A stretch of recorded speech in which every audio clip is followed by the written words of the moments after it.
Greetings, everyone. The title of this paper is an investigation into the relationship between visual, gestural, and spoken modalities in Igbo communication by Maureen Ezeani and Chidimma Egenti. Communication, as a matter of fact, is a multimodal process in which gestures and other nonverbal cues work together with spoken language to create shared understanding and coordination among speakers. The study focuses on the concept of visual, gestural, and spoken modalities. It tries to explore the relationship between the two of them, how they are interrelated in Igbo communication, and so on. In context, the study looks at the importance of non-verbal cues such as gestures, facial expressions, body language, and so on in complementing verbal communication. We therefore define these modalities as follows. First, visual gestural modalities. We see it as strategies that combine visual and gestural elements in communication.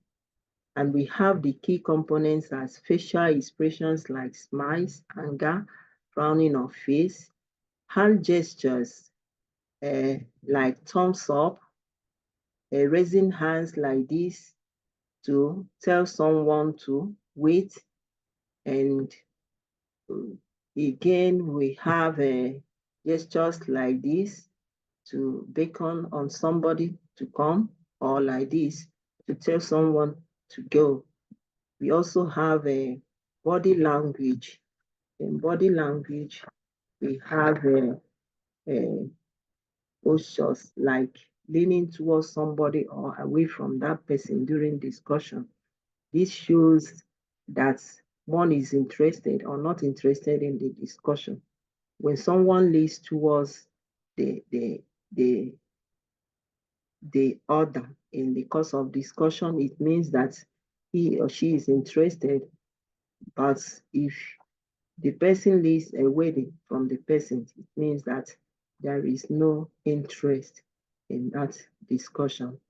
We also have other physical behaviors like crossed arm, eye contact, and then hands on hip. All these are body languages that convey meaning in discussions in visual gestural modality. We also have visual symbols like visual symbols. These are images, icons, and representations that stand for ideas, concepts, objects, even qualities. Example, hearts. A heart depicts love, symbol of heart depicts love. A dove depicts peace. A skull and crossbones show that there is danger around the corner. When we see cross, what immediately comes into our mind is Christianity and faith, and so on. There are many other examples. Clothing and adornment. Clothing and adornment, they are non-verbal communications that convey messages about person's identity, status, mood, cultural background, through what they wear and how they present themselves. We can see this in different sectors, areas, like in academic sectors, we can see the areas worn by professors, doctors. So looking at all these areas, we immediately ascertain or know the rank of the person in academic sector. It's also involved religious garb, mourning clothes, hairstyles, tattoos, and body piercings. All these under, all these are under clothing and adornments. Traditional dances, here, they serve as a mode of communication, storytelling, and social bonding in Igbo community and other language settings. Through some specific movements and gestures, costumes, and readings, dancers in these traditional dances convey cultural values, emotions, and important societal messages. In Igbo settings, cultural settings, we have examples like the famous Atilogu dance, the Nkwa Ụmụ Agbọghọ, Egwu Amala, Egwu Mmọnwụ, and many others. Then we define spoken modalities as the use of vocal and verbal communication to convey meaning through language. They also involve the use of spoken words, sounds, tones to express thoughts, emotions, ideas, and information. All these shape how message is received and interpreted by others. We look at the literature review. We reviewed a lot of literature concerning that relates this the topic of our discussion. All these are the literatures we review. Most of them are done within Igbo cultural setting, while others are outside Igbo cultural settings.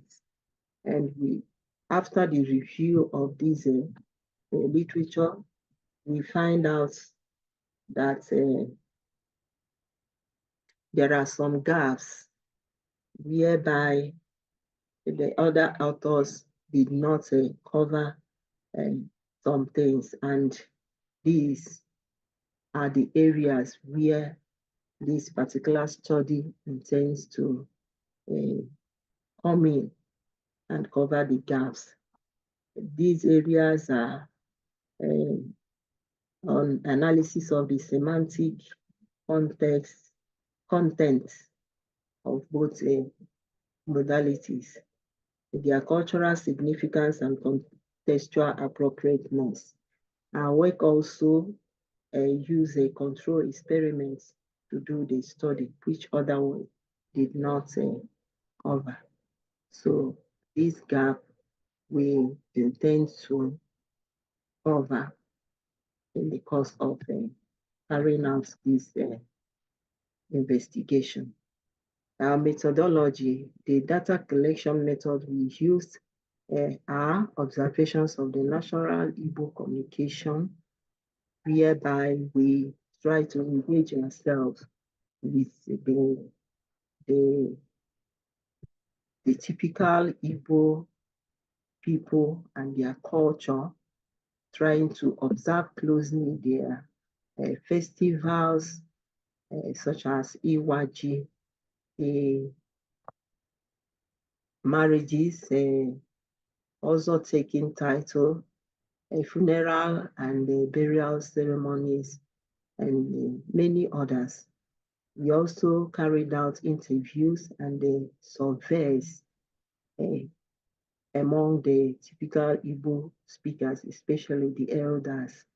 We carried out controlled experiments whereby we combine the two modalities in one, and we not combine, we separated the two in order to ascertain the effectiveness and smoothness of understanding of the Igbo language when they are combined and when they are not combined. In our analysis, we try to use the Igbo linguistic data collected and analyze them under the following steps, using the following steps.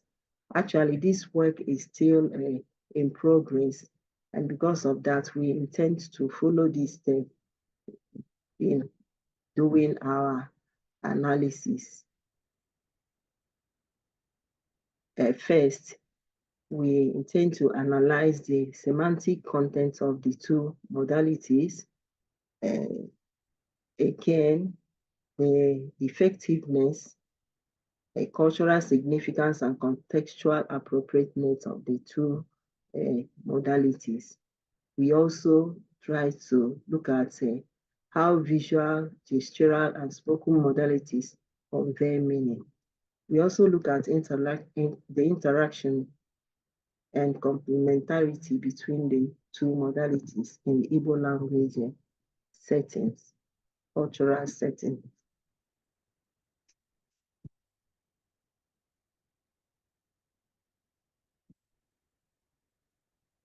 From our analysis and discussions, we found that there is a strong connection between visual, gestural, and spoken modalities. We also observe frequent concurrent use of these two modalities in Igbo communication. Also, these modalities complement each other in conveying meaning in the Igbo cultural settings. These are our observations. And from these observations, we then conclude that visual, gestural, and spoken modalities are closely linked in Igbo communication. We therefore encourage the use of the both modalities in communication so as to enhance smoothness and effectiveness of communication in Igbo cultural settings. Thank you for listening and remain blessed.